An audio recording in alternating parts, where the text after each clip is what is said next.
Chapter 9. It wasn't my fault. The boys and girls had discovered one another, and there was a special feeling in the neighborhood, and I got caught up in it. All the guys had a girl who liked him, and we liked them back, and the girls managed the whole thing, starting with personalized cheers.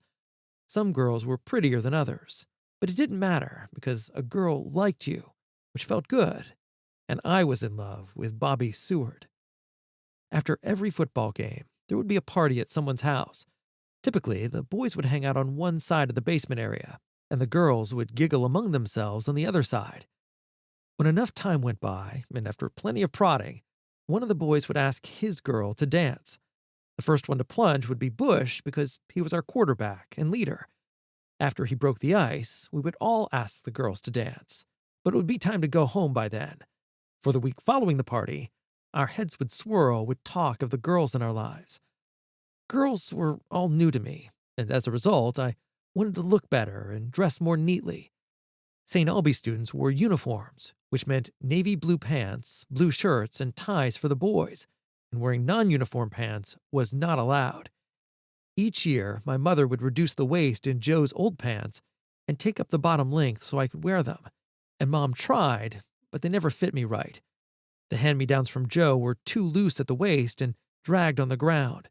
They had no crease down the leg and just hung open, and I was stuck with them.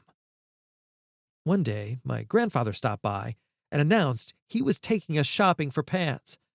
At first, my father protested, saying it wasn't necessary, but he looked at what we were wearing and reluctantly agreed. Unfortunately, our first stop was at a store with navy pants matching our uniforms. More blue pants? I cried. Your dad said they have to match your school shirts, my grandfather said. But look at this pair of green pants, Grandpa. Can I at least try them on? Your father said blue. He selected a pair of blue pants from the rack, and I went to try them on. And while in the dressing room, I decided I didn't want them. Everyone agreed on how well they fit, but I kept drifting over to the rack with the green pair while my brothers tried on their pants.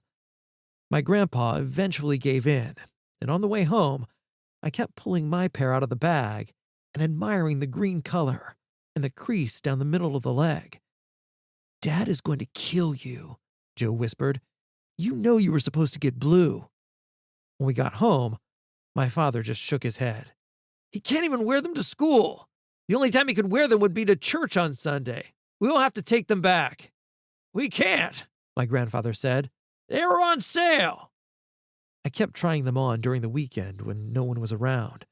Over and over, I'd put the pants on to admire how neatly the creases fell onto my shoes.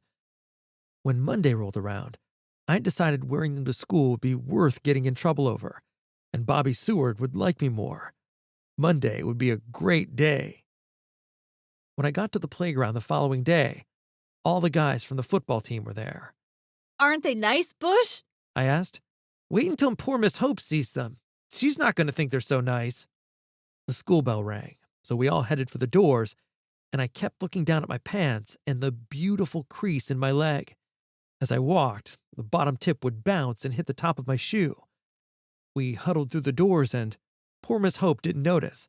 And during the morning classes, I kept admiring how well the pants fit me. At lunchtime, I walked down Blackstone and approached the house from the front, and my mother came out to get the mail from the front porch. I paused, and she sensed I had done something wrong. Come here right now, she called. I climbed the stairs, and she grabbed my arm and yelled at me. What were you doing? Were you letting a queer play with you? No! I yelled. Don't say no to me, she yelled. And we needed that money from the paper route! She repeatedly hit me with the short hairbrush on my arms and through my pants. No! It's just that I'm wearing the green pants Grandpa bought me, I said. She stopped hitting me and looked at them. What are you wearing them for? She asked. I sputtered. Because they fit me! Get your school pants on, she said. Oh, God, I felt so bad. It was months since the visit to the police station, and suddenly Mom brought up Larry Creep, which meant she blamed me. Creep was right. But how could I be to blame when I didn't want the paper route? I wasn't looking for a way to meet Larry Creep, and I didn't know they needed the money. None of this had been my idea.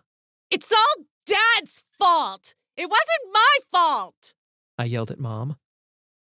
As I changed my pants, I realized I needed to protect myself because my parents would never admit they were wrong about anything. So I fought back.